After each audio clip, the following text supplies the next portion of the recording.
Hello mga idol. Mga idol, hindi po tayo nakapaglaot kasi masakit po yung ating ulo. Dahil siguro to sa ulan.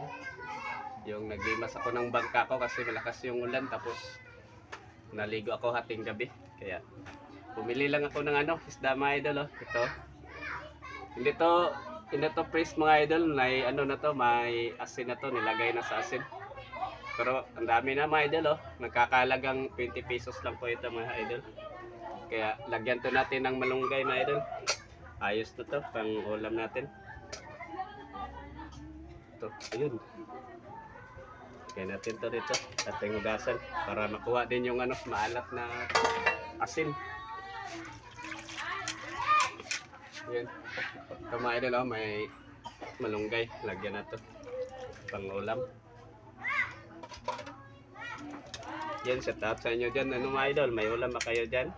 May nagbibinta dito sa amin mga idol. Sa kapitbahay lang to namin na bili mga idol. Kaya lang hindi na siya fresh. Pero masarap pa naman mga idol. Oh.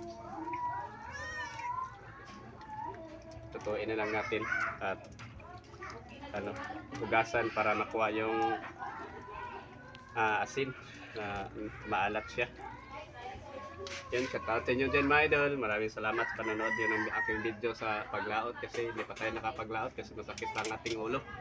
Kaya ito muna ating tiyagaan na ulamin mga idol. Shout out sa inyo lahat yan. God bless.